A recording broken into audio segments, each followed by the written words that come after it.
Well, good morning, Catalina Foothills Church. Pastor John Stone here.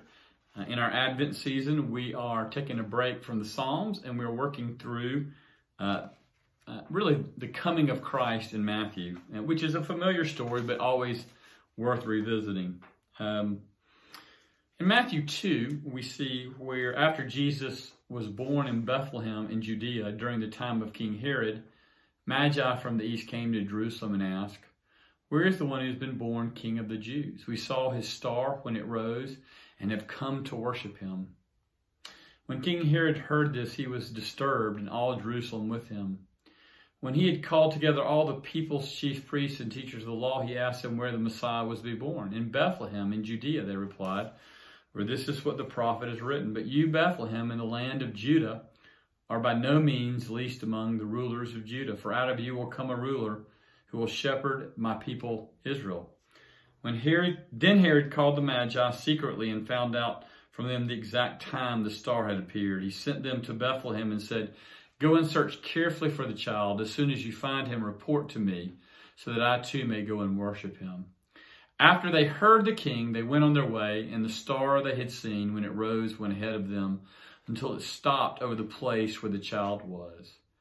When they saw the star, they were overjoyed. On coming to the house, they saw the child with his mother Mary. They bowed down and worshipped him. They opened their treasures and presented him with gifts of gold, frankincense, and myrrh. And having been warned in a dream not to go back to Herod, they returned to their country by another route. The coming of the king and the baby of Jesus disturbed many and was announced to many. Or let's say it in the reverse way. This passage teaches us that coming of the king was announced to many and disturbed many.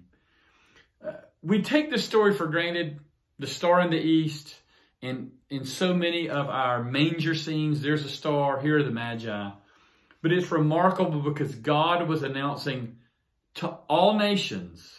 He's showing us, and he would have announced this to more than just the Magi in the east, that he was announcing to all nations that the king was here, the king of the Jews. And these Magi who did not know Scripture, who did not know the Bible, recognized in the star that the king was coming.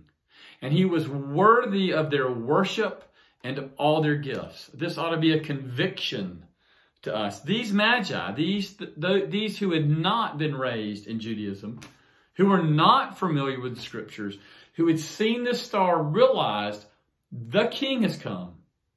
He deserves our worship. He deserves our wealth. He deserves our gifts. And so this visit, this coming of the king, had a visit of Magi where God is teaching us that he had announced this to all people. But it was also disturbing, wasn't it? Herod heard about this from the Magi. He called in the Jewish leaders and the scribes, the experts in the law, and learned that in Bethlehem, this Messiah would be born. And he recognized that this Messiah meant that he was not as significant as he thought he was. He realized that the birth of this Messiah, the birth of this king, meant that he too owed this king worship and wealth. And he didn't like it. He didn't like that the coming of this king meant that his throne, his power, his own place were diminished in some appropriate way, although not for him, that there was another king that was more deserving of him. And as we'll learn later, he intends to kill this king.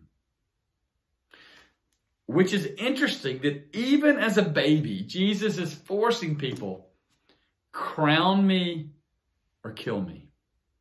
The Magi crown him. We're going to see that Herod tries to kill him because you cannot be neutral about this child. Advent reminds us with a star announcing to all nations that the king has come, with Magi coming to worship him and to give him their wealth, and with the ruler of the Jews realizing that he must be killed, that Jesus is not someone you can be neutral about. You must either worship him with your wealth and worship him and give him your wealth, give him everything, or you must kill him and be done with him. Jesus is not just a nice add-on in our life. He is everything for us. And Advent reminds us of this. What are you going to do with Jesus? You going to worship him? Or are you going to kill him? Have a great week and look forward to seeing you soon.